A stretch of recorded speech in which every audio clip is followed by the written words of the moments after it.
Hari ini saya memang merasa bahagia sekali karena Kecamatan Tabir Lintas khususnya, yaitu ada 3 desa dari 5 desa hari ini kembali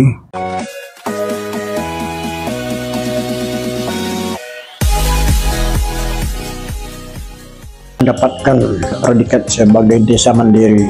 Dan pada saya mendapatkan predikat sebagai desa mandiri pada hari ini juga langsung disematkan semacam penghargaan dan sekaligus diberikan piagam penghargaan itu sendiri oleh Pak Bupati dan Pak Sekda Kota Merangin pada hari ini di lapangan kantor Bupati Merangin dalam rangka acara Hari Kedisiplinan Nasional. Pertama, pada kesempatan yang sama juga diadakan upacara netralitas ASN atau pegawai negeri sipil di dalam rangka menghadapi pemilihan, terkait juga dengan janji dan ikrar seorang ASN di dalam menghadapi pemilihan presiden dan wakil presiden sekaligus pemilihan legislatif, baik itu tingkat pusat, tingkat DPD, tingkat provinsi, tingkat kabupaten kota seluruh Indonesia yang akan dilaksanakan pada tanggal 14 Februari 2024 yang akan datang ini.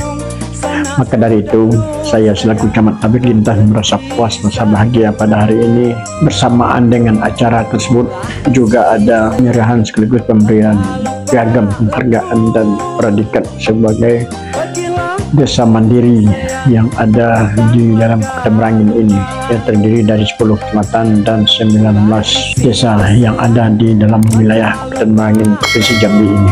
Alhamdulillah, desa yang ada di Kecamatan Tabir Lintas ini sudah mendapat predikat sebagai desa mandiri semua.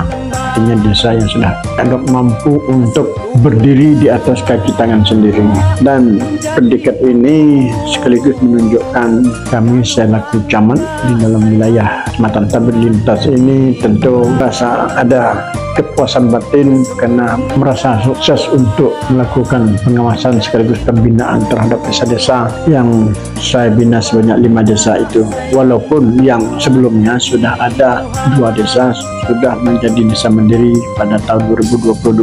Pagi hari ini tadi itu merupakan di zaman saya menjadi camat, penilaian-penilaian itu dilakukan terhadap desa yang ada yang belum mendapatkan predikat sebagai desa mandiri di Kecamatan Tabir Lintas Kota Merangin Provinsi Jambi ini.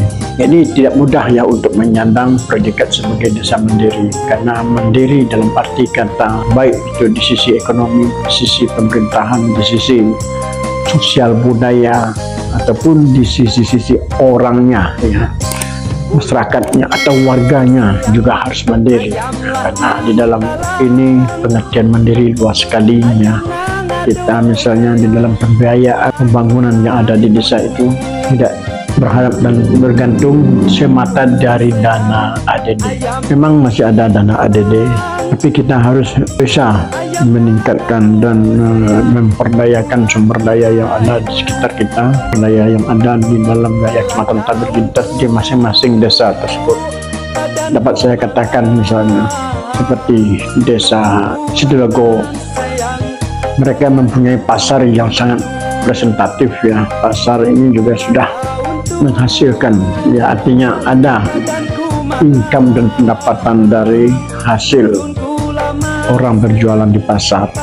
Nah, kemudian pasar itu mencakup di dalam desa itu sendiri, tidak jauh dari desa, karena pasar itu bagian dari desa Sidoarjo.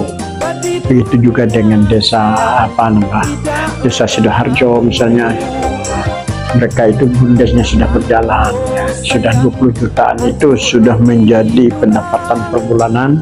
Kemudian juga ada semacam peningkatan ketahanan pangan yang 20% dari dana ADD itu memang betul-betul diterapkan untuk meningkatkan ketahanan pangan melalui pemanfaatan pemberdayaan lahan-lahan yang ada, baik itu lahan berskala kecil maupun lahan yang berskala besar. Misalnya yang berskala kecil mereka membuat dan menanam sayur-sayuran seperti cabai, terong dan sebagainya. Dan kemudian ada lagi lahannya yang seluas 4,8 hektar sudah juga di staking. Nah, mereka akan menanam sawit dan dicampur sari dengan tanaman-tanaman yang sifatnya hortikultura ya, yang bisa mengangkat dan meningkatkan pendapatan masyarakat itu sendiri.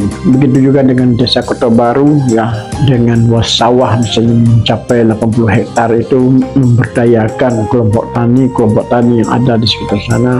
Yang kelompok taninya itu ada 5 kelompok kalau nggak salah ya, insya Allah mereka berupaya untuk meningkatkan sedemikian rupa sebaik mungkin ketahanan pangan yang ada di desanya melalui bercocok tanam padi dan mengembangkan di sektor persawahan. Terus di Tambang Baru juga ada ya, tempat-tempat penanaman lahan-lahan yang kosong yang bisa dimanfaatkan untuk kepentingan masyarakat yang ada. Di samping mereka sudah mengembangkan ternak sapi di sana. Mereka juga sudah melakukan studi tiru kemana-mana yang sesuai dengan prospek yang ada di Desa Tambang Baru itu. Dan Desa Mensango sebagai desa ibu kota kecamatan berlintas ya, tidak ketinggalan ya, dengan kepala desanya yang masih energi, masih muda. Mereka juga berusaha untuk mencoba ya mengembangkan ternak sapi melalui dana ketahanan pangan yang 20% itu. Alhamdulillah sudah banyak lagi sudah berkembang ya peternak sapi melalui sistem bergilir ya. Bila mereka setiap tahun mengadakan atau memberikan bibit sapi sampai 6 ekor dan 8 ekor, tetapi kemudian ini digilir setelah orang yang pertama memelihara sapi itu sudah mendapatkan hasil, maka mereka berikan kepada yang lain. Begitulah seterusnya. Di samping ada penambahan-penambahan dari anggaran yang tetap digelontorkan setiap tahun. Jadi artinya sekarang desa-desa yang ada di Kecamatan Tabek Lintas ini memiliki tanggung jawab yang tidak sedikit, yang tidak kecil, dan yang tidak ringan. Mereka akan selalu berlomba untuk mencapai peningkatan sumber pendapatan daerahnya, apa yang mereka miliki, apakah di segi objek wisata, di segi pertanian, di segi peternakan dan sebagainya, kait dengan ketahanan pangannya tadi. Kemudian di Tambang Baru itu ada objek wisata yang namanya Dam Betuk. Nah, insya Allah ke depan juga akan diupayakan untuk diperdayakan dan untuk dihidupkan kembali. Kebetulan objek wisata tersebut berada di wilayah Tambang Baru, maka Desa Tambang Baru berusaha untuk mendapatkan hak di dalam pengelolaan objek wisata yang ada di dalam wilayahnya, terutama objek wisata Dam Betuk tadi. Karena di Dam Betuk itu tidak hanya ada objek wisatanya, tetapi juga ada semacam perikanannya, ada semacam irigasi dan sebagainya. Nah, itu tentunya semua berkait dengan dinas-dinas terkait lainnya. Ada keterkaitan dengan dinas PUPR misalnya, ada keterkaitan dengan dinas pariwisata dan keterkaitan dengan dinas perikanan. Pas waktu acara ulang tahun Tambang Baru, saya selaku camat berusaha dan mencoba untuk menyampaikan kepada Pak Sekda. Pada waktu itu Pak Sekda menyanggupi dan merespon ya apa yang ingin kami lakukan di objek wisata Tambang Baru tersebut. Jadi itu teman-teman ya, semoga di dalam mendapatkan predikat sebagai desa mandiri kita tidak main-main ya, kita tidak bisa berleha-leha dan berlengah-lengah ya. Kenapa? Karena mempertahankan itu lebih sulit daripada meningkatkan atau mencapai atau meraih prestasi itu sendiri ya. Karena prestasi setelah dapat bukan suatu hal yang gampang untuk mempertahankan. Itu saya pesankan kepada seluruh kepala desa yang ada di wilayah Kecamatan Tabek Lintas ini. Yang pertama adalah Desa Tambang Baru Bapak Arsad, yang kedua Desa Mensango Bapak Mujibur Rahman SPDI, yang ketiga Bapak Kepala Desa Sidoharjo Bapak Solekan SPDI, yang keempat Kepala Desa Sidorego yaitu Bapak Ruslan Miskun. Kemudian yang paling ujung adalah Kepala Desa Kota Baru yaitu Bapak Ade Satria SPD MPD. Beliau memang luar biasa ya, masih muda tetapi sudah mencapai desa mandiri selama dan di selama kepemimpinan beliau. Ini semoga ke depan ya kita bisa membayangkan dan bahkan tidak terbayangkan apa lagi yang akan dilakukan oleh kades-kades yang berprestasi seperti ini. Itu harapan saya selaku camat Tabek Lintas ya. Semoga beliau-beliau ini ya selalu sehat, selalu kuat dan selalu berusaha keras untuk mengembangkan dan meningkat sekaligus memberdayakan sumber daya alam yang ada di dalam desanya masing-masing. Demikian, terima kasih. Saya akhiri dengan wabillahi taufiq wal hidayah. Assalamualaikum warahmatullahi wabarakatuh.